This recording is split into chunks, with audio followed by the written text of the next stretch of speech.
Hey everyone, welcome to another deep dive with us. Today we're tackling something that I think we can all relate to. Oh, yeah. Improving our English communication skills. And you know what's funny?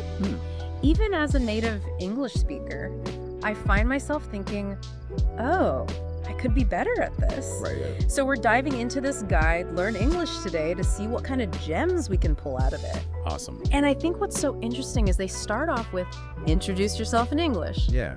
And I'll be honest, at first I was like, really? We're starting that basic. But then I saw the template they provide, and I was like, oh, okay. There's actually a lot of thought that goes into even something as simple as introducing yourself. Absolutely. Yeah. I think it's really easy to overlook the structure involved in something as basic as an introduction. Right? But it's super valuable. Yeah. Especially when you think about those first interactions you have with someone new. Yeah. They can be nerve-wracking for a lot of people. Absolutely. So having that framework to lean on, like mentioning your name, your age, where you're from, a little bit about your family, Right. you can help ease those anxieties and give you a solid place to start. It's like a little mental checklist. Yeah. So you don't get flustered and forget something. Exactly. And they also emphasize practicing reading it aloud, Oh, for sure. which I thought was really interesting because you could write the most eloquent introduction in the world. But if you stumble over the words when you actually say it out loud, Yeah, you lose the impact. absolutely. That's where fluency comes in. Right. It's not just about speed. Yeah. It's about conveying your message smoothly and confidently so your listener can follow your thoughts. Yeah. It's like a dance almost. Exactly. A well-rehearsed dance. Yeah.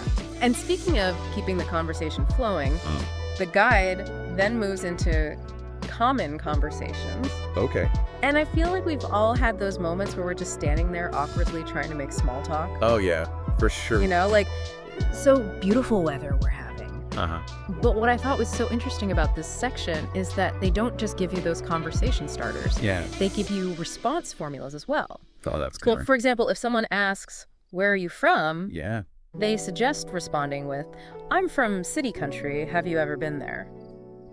It seems simple, Yeah. but it's actually brilliant. Right. Because you're turning the question back on the other person Exactly. and keeping that conversation going. It's all about that back and forth. Yeah, it's like you're playing ping pong with the conversation. I hate that. I serve up a question, you volley it back. Uh-huh.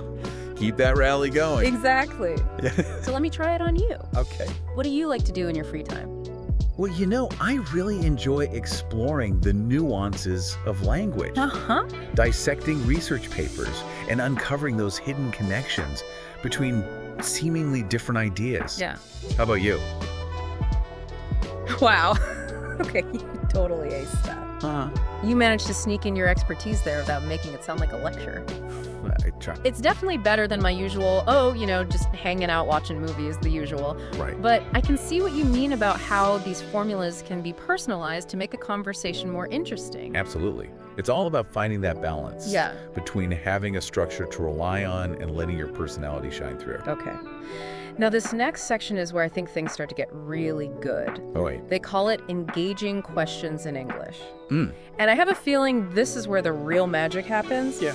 Because we can all handle basic small talk, Right.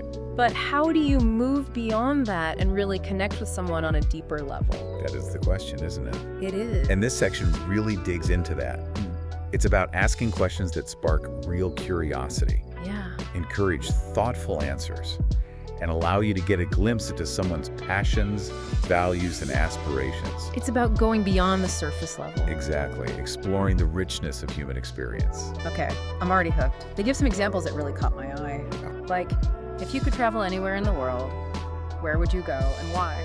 Or what's a skill you're currently working on? Good ones? These aren't your typical, how about this weather kind of questions. Definitely not. Yeah.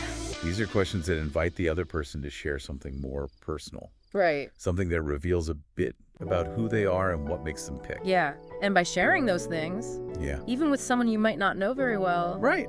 you create a sense of connection. Absolutely. A feeling that you're not alone in your hopes and dreams. I love that.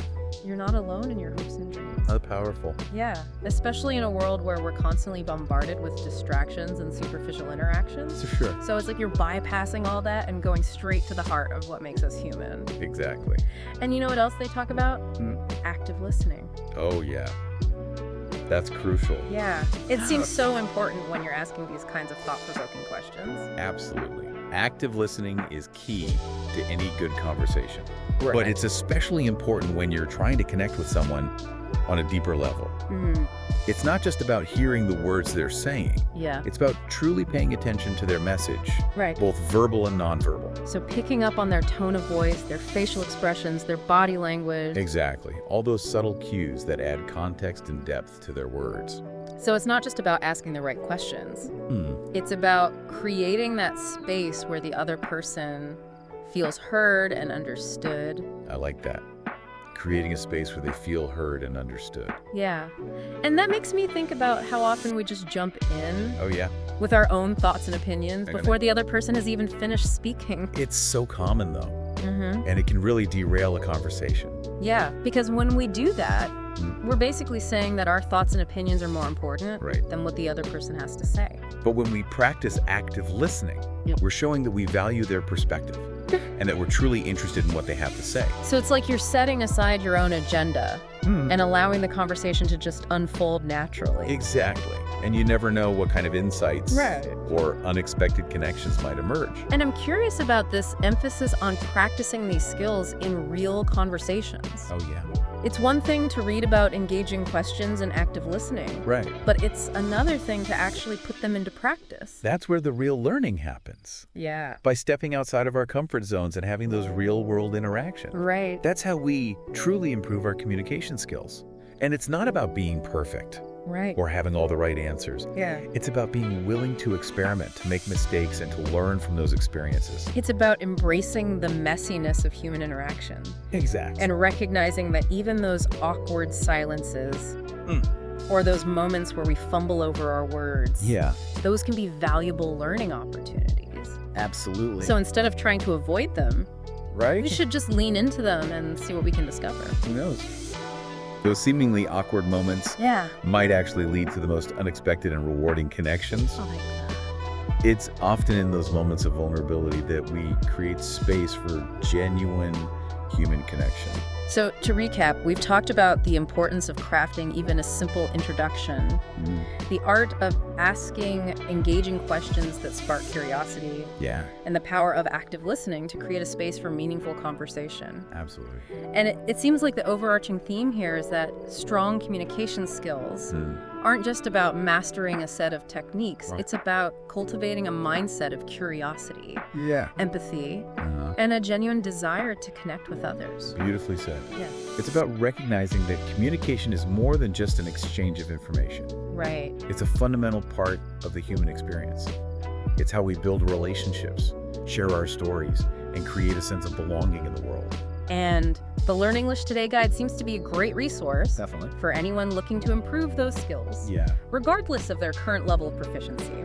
And they even have a call to action at the end, Oh, cool. encouraging listeners to join their community for access to exclusive worksheets and tailored courses. That's awesome. It's great to see that kind of support for language learners. Yeah, it speaks to their commitment to fostering a supportive and engaging learning environment.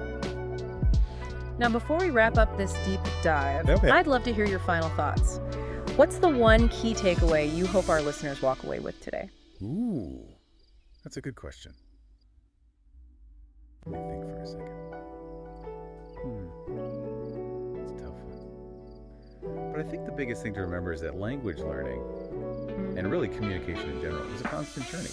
It's not about reaching some end point or becoming perfect. It's about embracing the process of growth and connection. Even these seemingly simple techniques we've talked about, they can have a ripple effect, opening up new ways of understanding ourselves and the world around us. I love that. It's not about being flawless. It's about being present and engaged in the conversation.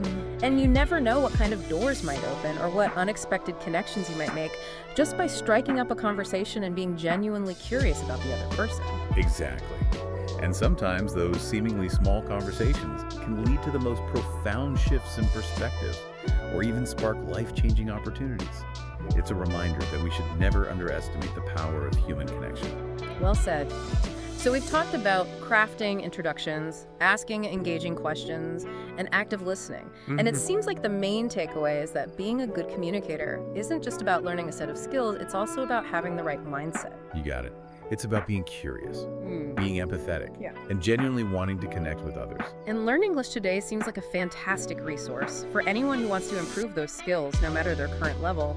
And they even have that call to action at the end, encouraging people to join their community, to get access to exclusive worksheets and tailored courses. That's so cool. It's great that they're providing that kind of support for language learners. It really shows their dedication to creating a supportive and engaging learning environment. Now, before we wrap up this deep dive, I'm curious to hear your final thoughts. What's the one key takeaway you hope our listener walks away with today? That's a great question. I think the most important thing is to remember that language learning, and really communication in general, is a journey of discovery. It's not about reaching some kind of endpoint or becoming perfect. It's about enjoying the process of growth and connection. Even these simple things we've talked about, they can have a big impact. They can open up new possibilities for understanding ourselves and the people around us. I love that. It reminds me that it's not about being perfect. It's about being present and engaged in the conversation. And who knows? You might be surprised at what opportunities come up or what unexpected connections you might make just by starting a conversation and being truly interested in the other person. Exactly. And you know what? Sometimes those small conversations can lead to some pretty big changes in how we see things. Or they can even spark opportunities that change our lives. It just goes to show that we should never underestimate the power of connecting with people. So well said. Well, we've covered a lot of ground today, from structuring those introductions to asking engaging questions and really mastering that art of active listening. And we really hope you found it helpful, and maybe even a little bit inspiring to get out there and connect with others in deeper ways. Absolutely. And remember, even if you're not learning English as a second language, these tips can help anyone improve their communication and build stronger relationships. So keep those conversations going. Keep that joy of learning alive. And never stop exploring the power of language to connect, inspire, and make a difference. That's a great way to end it. Until next time, happy conversing, everyone, to see your